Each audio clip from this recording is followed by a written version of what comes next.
Harry Potter and the Sorcerer's Stone by J.K. Rowling. Chapter 10. Halloween. Malfoy couldn't believe his eyes when he saw that Harry and Ron were still at Hogwarts the next day, looking tired but perfectly cheerful. Indeed, by the next morning, Harry and Ron thought that meeting the three-headed dog had been an excellent adventure, and they were quite keen to have another one. In the meantime, Harry filled Ron in about the package that seemed to have been moving from Gringotts to Hogwarts, and they spent a lot of time wondering what could possibly need such heavy protection. "It's either really valuable or really dangerous," said Ron. "Or both," said Harry. But as all they knew for sure about the mysterious object was that it was about 2 inches long, they didn't have much chance of guessing what it was without further clues. Neither Neville nor Hermione showed the slightest interest in what lay underneath the dog and the trapdoor. All Neville cared about was never going near the dog again. Hermione was now refusing to speak to Harry and Ron, but she was such a bossy know-it-all that they saw this as an added bonus. All they really wanted now was a way of getting back at Malfoy, and to their great delight, just such a thing arrived in the mail about a week later. As the owls flooded into the great hall as usual, everyone's attention was caught at once by a long, thin package carried by 6 large screech owls. Harry was just as interested as everyone else was to see what was in this large parcel, and was amazed when the owls soared down and dropped it right in front of him, knocking his bacon onto the floor. They had hardly fluttered out of the way when another owl dropped a letter on top of the parcel. Harry ripped open the letter first, which was lucky because it said, "Do not open this parcel at the table. It contains your Nimbus 2000, but I don't want everyone knowing you've got a broomstick, or they'll all want one. Oliver Wood will meet you tonight on the Quidditch field at 7 o'clock for your first training session. Professor M. McGonagall." Harry had difficulty hiding his glee as he handed the note to Ron to read. "A Nimbus 2000? Ron moaned enviously. "I've never even touched one." They left the hall quickly, wanting to unwrap the broomstick in private before their first class, but halfway across the entrance hall, they found the way upstairs barred by Crabbe and Goyle. Malfoy seized the package from Harry and felt it. "That's a broomstick," he said, throwing it back to Harry with a mixture of jealousy and spite on his face. "You'll be in for it this time, Potter. First years aren't allowed them." Ron couldn't resist it. "It's not any old broomstick," he said. "It's a Nimbus 2000. What did you say you've got at home, Malfoy? A Comet 260? Ron grinned at Harry. "Comets look flashy, but they're not in the same league as the Nimbus." "What would you know about it, Weasley? You couldn't afford half the handle." Malfoy snapped back. "I suppose you and your brothers have to save up twig by twig." Before Ron could answer, Professor Flitwick appeared at Malfoy's elbow. "Not arguing, I hope, boys?" he squeaked. "Potter's been sent a broomstick, Professor," said Malfoy quickly. Yes, that's right," said Professor Flitwick, beaming at Harry. Professor McGonagall told me all about the special circumstances, Potter. And what model is it?" "A Nimbus 2000, sir," said Harry, fighting not to laugh at the look of horror on Malfoy's face. "And it's really thanks to Malfoy here that I've got it," he added. Harry and Ron headed upstairs, smothering their laughter at Malfoy's obvious rage and confusion. "Well, it's true," Harry chortled as they reached the top of the marble staircase. "If he hadn't stolen Neville's Remembrall, I wouldn't be on the team." "So I suppose you think that's a reward for breaking rules," came an angry voice from just behind them. Hermione was stomping up the stairs, looking disapprovingly at the package in Harry's hand. "I thought you weren't speaking to us," said Harry. "Yes, don't stop now," said Ron. "It's doing us so much good." Hermione marched away with her nose in the air. Harry had a lot of trouble keeping his mind on his lessons that day. It kept wandering up to the dormitory where his new broomstick was lying under his bed, or straying off to the Quidditch field where he'd been learning to play that night. He bolted his dinner that evening without noticing what he was eating, and then rushed upstairs with Ron to unwrap the Nimbus 2000 at last. "Wow," Ron sighed as the broomstick rolled onto Harry's bedspread. Led. Even Harry, who knew nothing about the different brooms, thought that it looked wonderful, sleek and shiny, with the mahogany handle. It had a long tail of neat, straight twigs and Nimbus 2000 written in gold near the top. As 7 o'clock drew near, Harry left the castle and set off in the dusk toward the Quidditch field. He'd never been inside the stadium before. Hundreds of seats were raised in stands around the field so that the spectators were high enough to see what was going on. At either end of the field were 3 golden poles with hoops on the end. They reminded Harry of the little plastic sticks smuggled children blew bubbles through, except that they were 50 feet high. Too eager to fly again to wait for wood, Harry mounted his broomstick and kicked off the ground. What a feeling! He swooped in and out of the goalpost and then sped up and down the field. The Nimbus 2000 turned wherever he wanted at his lightest touch. "Hey, Potter, come down!" Oliver Wood had arrived. He was carrying a large wooden crate under his arm. Harry landed next to him. "Very nice," said Wood, his eyes glinting. "I see what Professor McGonagall meant. You really are a natural. I'm just going to teach you the rules this evening. Then you'll be joining team practice 3 times a week." He opened the crate. Inside were 4 different-sized balls. "Right," said Wood. "Now Quidditch is easy enough to understand, even if it's not too easy to play. There are 7 players on each side. 3 of them are called chasers." 3 chasers," Harry repeated as Wood took out a bright red ball about the size of a soccer ball. "This ball's called the quaffle," said Wood. "The chasers throw the quaffle to each other and try to get it through one of the hoops to score a goal. 10 points every time the quaffle goes through one of the hoops. Follow me?" "The chasers throw the quaffle and put it through the hoops to score," Harry recited. "So that's sort of like basketball on broomsticks with 6 hoops, isn't it?" "What's basketball?" said Wood curiously. "Never mind," said Harry quickly. "Now there's another player on each side who's called the keeper. I'm keeper for Gryffindor. I have to fly around the hoops and stop the other team from scoring. 3 chasers, 1 keeper," said Harry, who was determined to remember it all. "And they play with the quaffle. Okay, got that? So what are they for?" He pointed at the 3 balls left inside the box. "I'll show you now," said Wood. "Take this." He handed Harry a small club, a bit like a short baseball bat. "I'm going to show you what the bludgers do," Wood said.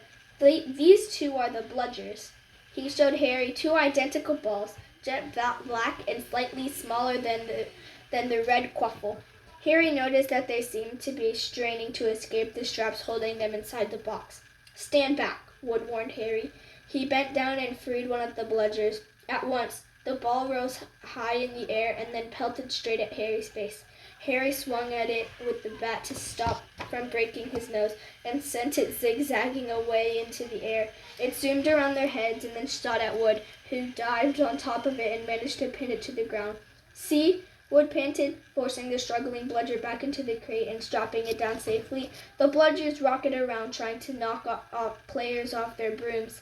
That's why you have 2 beaters on each team. The Weasley twins are ours, and it's their job to protect their side from the bludgers and try to knock them toward the other team. So, think you got all that?" 3 chasers try to score with the quaffle. The keeper guards the goalpost. The beaters keep the bludgers away from their team," Harry reeled off. "Very good," said Wood. Have bludgers ever killed anyone?" Harry asked, hoping he sounded offhand. "Never at Hogwarts. We've had a couple of broken jaws, but nothing worse than that. Now, the last member of the team is the Seeker. That's you. And you don't have to worry about the quaffle or the bludgers, unless they crack my head open. Don't worry, the Weasleys are more than a match for the bludgers. I mean, they're like a pair of human bludgers themselves." Wood reached into the crate and took out the 4th and last ball. Compared with the quaffle and the bludgers, it was tiny, about the size of a large walnut.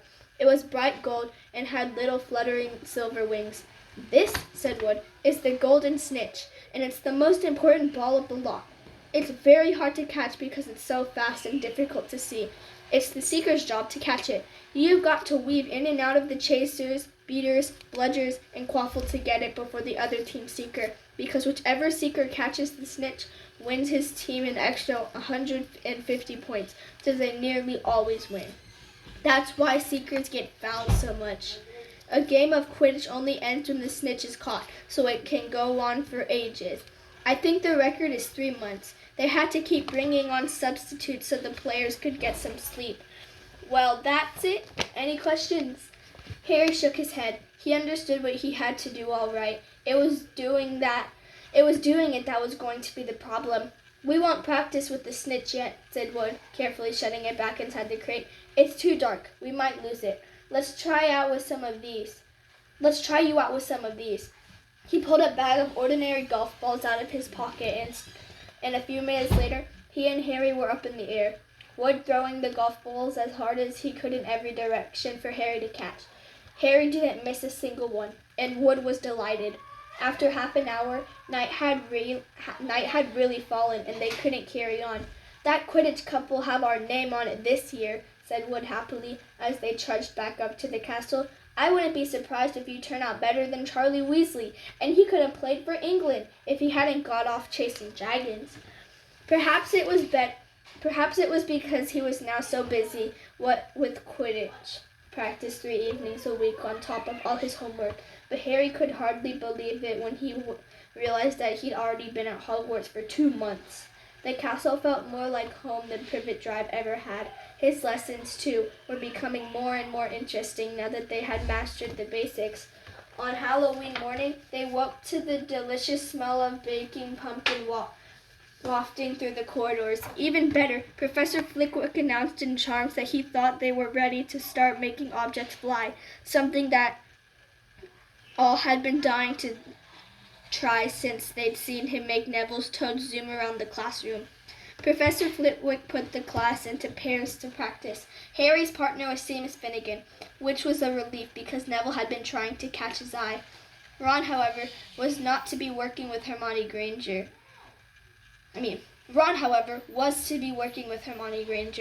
It was hard to tell whether Ron or Hermione was angrier about this. She hadn't spoken to either of them since the day Harry's broomstick had arrived. Now don't forget that the nice wrist movement we've been practicing, squeaked Professor Flitwick, perched on top of his pile and books as usual. Swish and flick, remember? Swish and flick.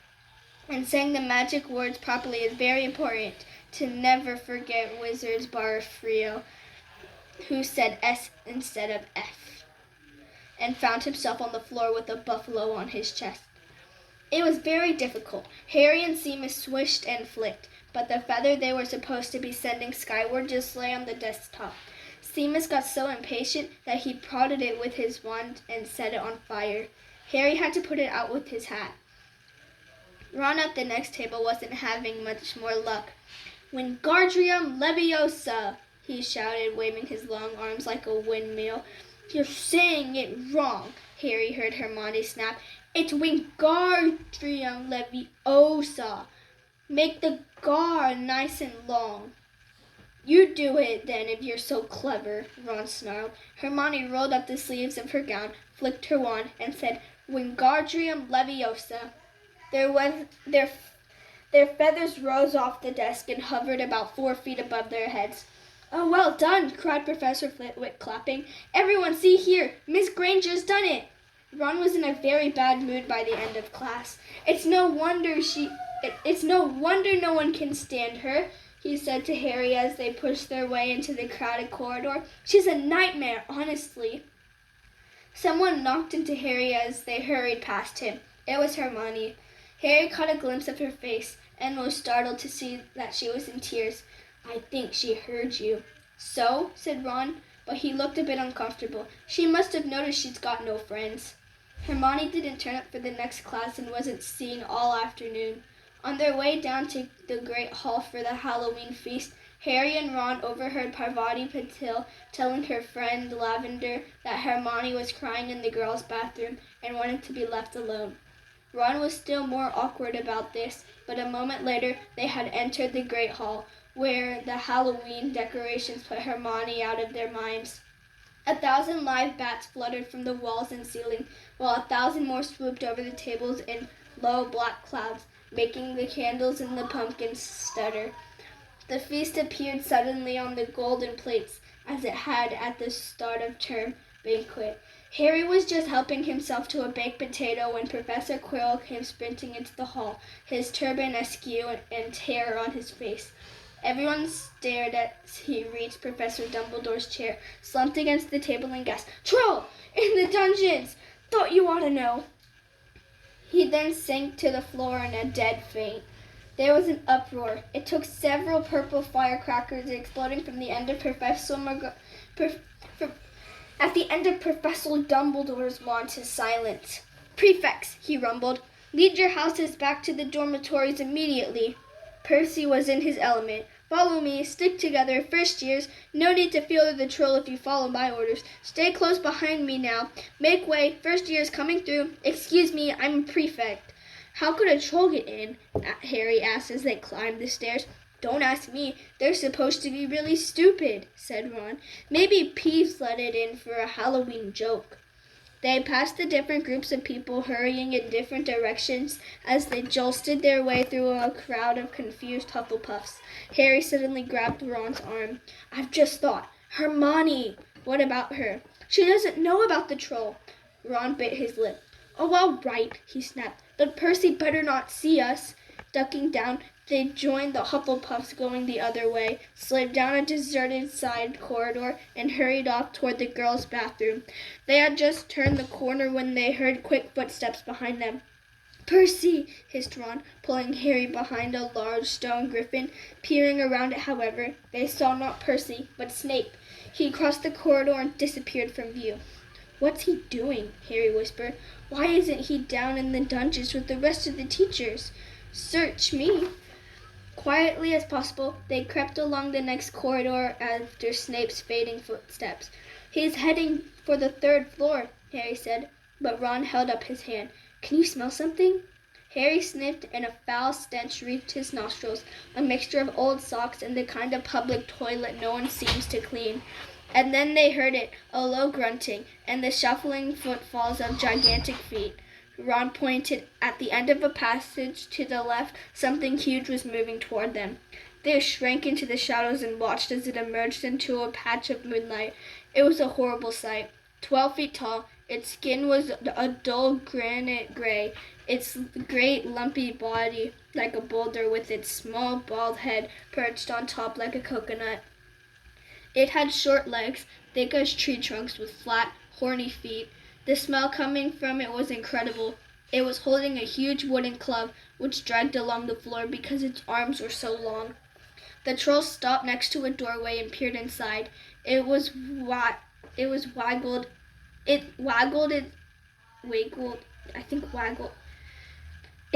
its long ears, making up its tiny mind, then slopped slowly into the room.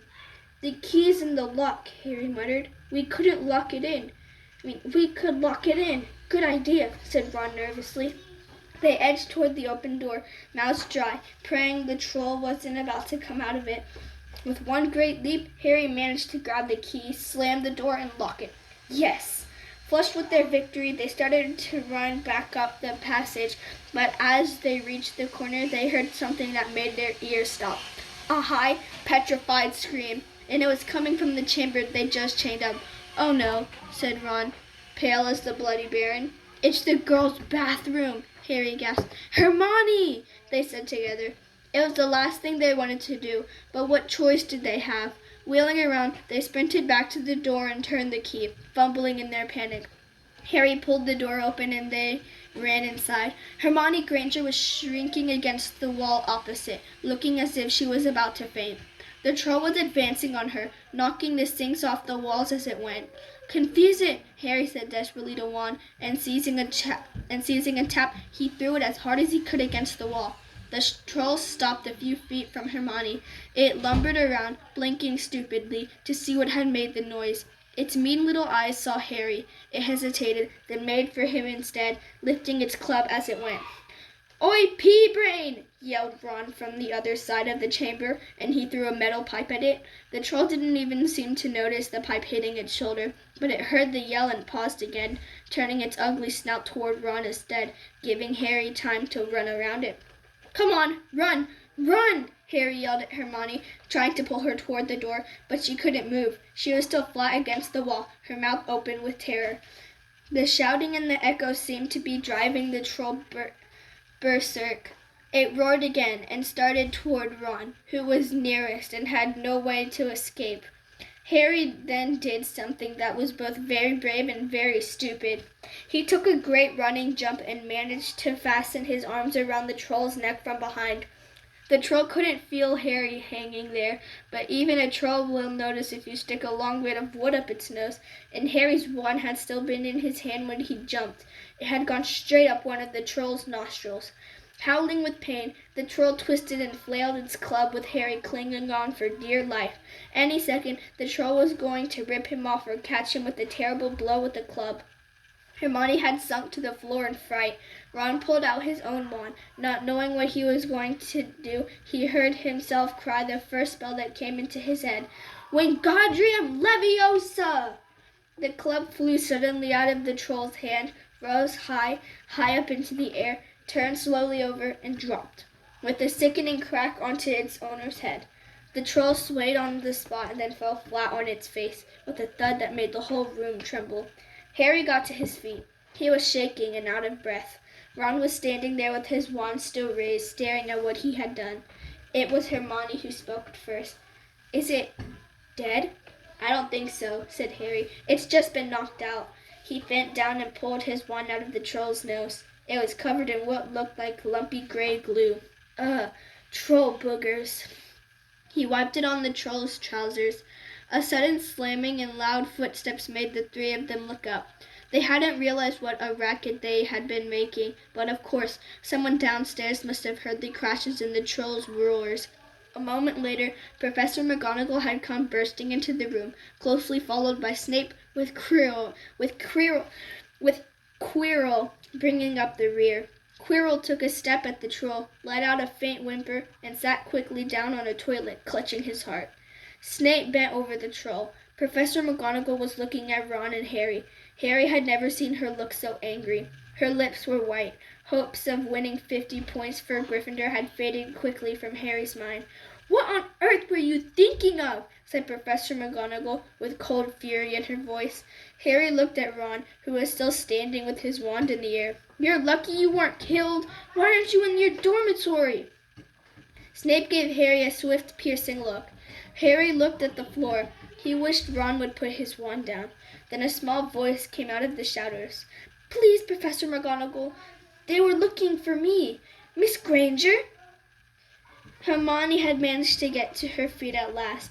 "I went looking for the troll because I thought I could deal with it on my own. You know, because I've read all about them." Ron dropped his wand. Hermione Granger telling a downright lie to a teacher? "If they hadn't found me, I'd be dead now." Harry stuck his wand up its nose and Ron knocked it out with its own club. "They didn't have time to come and fetch anyone. It was about to finish me off when they arrived." Harry and Ron tried to look as though the story wasn't new to them. "Well, in that case," said Professor McGonagall, staring at the three of them, "Miss Granger, you foolish girl! How could you think of tackling a mountain troll on your own?" Hermione hung her head. Harry was speechless. Hermione was the last person to do anything against the rules, and here she was, pretending she had, to get them out of trouble. It was as if Snape had started handing out sweets. "Miss Granger, 5 points will be taken from Gryffindor for this," said Professor McGonagall. "I'm very disappointed in you. If you're not hurt at all, you'd better get off to Gryffindor Tower. Students are finishing the feasts in their houses." Hermione left. Professor McGonagall turned to Harry and Ron. "Well, I still say you were very lucky, but not many first years could have taken on a full-grown mountain troll. You each win Gryffindor 5 points. Professor Dumbledore will be informed of this. You may go." They hurried out of the chamber and didn't speak at all until they had climbed 2 floors up. It was a relief to be away from the smell of the troll, quite apart from anything else.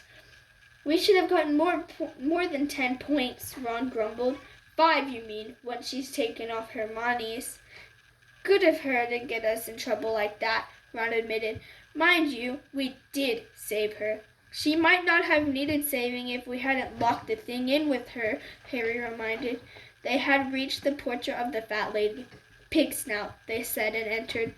The common room was packed and noisy.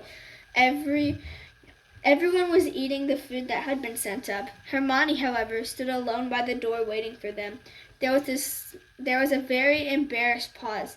Then, none of them looking at each other, they all said, "Thanks," and hurried off to get plates.